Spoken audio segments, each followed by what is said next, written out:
Você acompanha o programa Ciência e Espiritualidade e hoje estou com o Dr. João Loríquio falando um pouquinho mais sobre o livro Um Tratado da Vida, a Morte Súbita da Morte.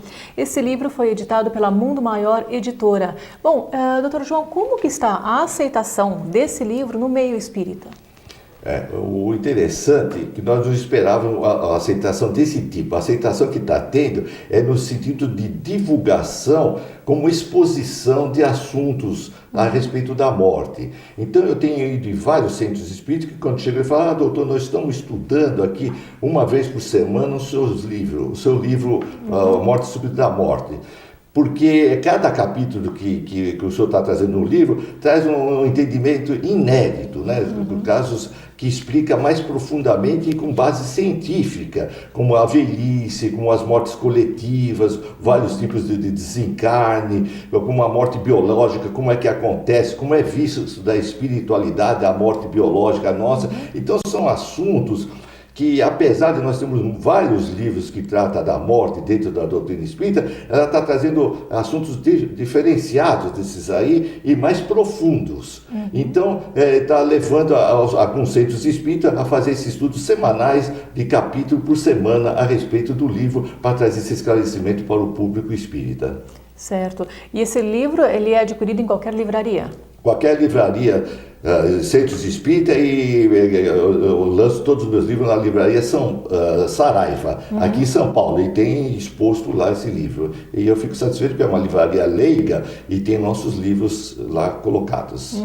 Bom, então o que você pode... uma mensagem então rápida para o pessoal de casa sobre o seu livro. Então, a mensagem nossa sempre é, logicamente, o estudo dos livros básicos da doutrina espírita e os complementares que vêm aprofundar mais, como vários outros livros que tem. E esse meu aí, com esses dados científicos, eu aconselho os que leiam, porque a pessoa que lê e que já leu e que falou comigo e falou: eu li e agora eu tenho menos medo da morte. E é isso que é o mais importante para nós. Nós desprendemos da morte, porque na realidade não existe morte nenhuma. É um apagão que se tem e se abre os olhos do outro lado. Certo, né? Bom, e para quem se interessar sobre esse livro, né, o Dr. João Loríquio escreveu também sobre mortes prematuras, mortes súbitas, desencarnações coletivas. Isso, suicídios, suicídio. Né? A morte na infância também, prematura, eu mostro. A morte em acidentes também, como é que ocorre, o que acontece nessas ligações. Então eu procurei várias partes, inclusive da parte da parapsicologia também e da psicologia, inclusive com o Enéas Caiado, que fez um capítulo para mim também na parte da psicologia, muito importante para se entender esse lado também. Certo. Só para finalizar, então, você também coloca referências em relação às obras básicas, livros de André Luiz, ou você não chega a inserir isso? Se eu colocar diretamente referências das obras básicas, direto, dá um contexto religioso, né? Alguém pode entender isso aí. Eu cito muita coisa, mas mais do lado científico de Kardec. Mas lado científico, porque o intuito nosso do livro é levar para fora da doutrina espírita, para mostrar o que nós entendemos com a ciência espírita, o que é a morte. Certo. Bom, então, Dr. João, muito obrigada, né, por estar aqui no programa Ciência e Espiritualidade. E você que está em casa, já sabe, se você tem algum comentário, alguma sugestão, escreva para nós. O nosso e-mail é cienciaeespiritualidade@tvmundomaior.com.br. Décio, agora é com você. Muito obrigado, Giovana. Muito obrigado, Dr. Loríquio. Toda vez que eu penso na questão da morte, principalmente depois de ter lido alguns livros, e o que me marcou muito, esse livro do Ernesto Bozano, chamado A Crise da Morte, eu penso no momento da morte, um momento bastante especial de retorno.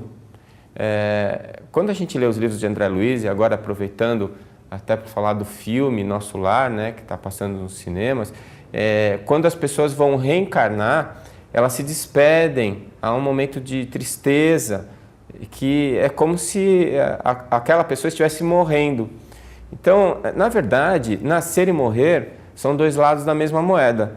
Quando você está encarnado e vai desencarnar, as pessoas que estão aqui no plano físico, elas sofrem, elas sentem saudades, elas choram, e as pessoas que estão do lado de lá, desencarnadas, vão receber aquele espírito como se ele estivesse nascendo, com felicidade, com alegria, o retorno. E quando ele está desencarnado e vai encarnar, as pessoas que estão convivendo com ele no plano espiritual, elas vão sofrer pela ausência, vão sentir saudades. E as pessoas que estão do lado de cá vão comemorar a chegada de mais uma criança, de mais um espírito que vai compartilhar suas existências, a sua encarnação. É claro que em ambas as situações há possibilidade de comunicação, e isso se dá através da mediunidade. Mas nós temos que começar a ver esses momentos como momentos importantes, porque são momentos de transição no nosso ciclo evolutivo, na saída do corpo físico ou na entrada do corpo físico, e que são momentos assistidos, tanto do lado espiritual quanto do lado físico, pelos médicos, né? Os médicos do espaço ou os médicos encarnados, para fazer essa transição. Então, eu acho que nós, encarnados, precisamos estudar esse fenômeno de uma maneira em que nós possamos dar uma melhor assistência para aqueles que estão nesse momento da crise da morte. A crise do nascimento, para nós, já é bem estabelecido, os obstetras estão aí, a gente comemora, é mais festa do que dificuldade. Agora, no momento do desencarne, da despedida, é muito importante que nós sejamos treinados, os profissionais da área de saúde sejam treinados para poder dar uma assistência até o último minuto e fazer a passagem do caso, né? Passar o caso clínico do médico encarnado para o desencarnado. Eu espero que vocês tenham gostado de mais esse Ciência e Espiritualidade e espero também que vocês estejam aqui conosco no nosso próximo programa. Até lá!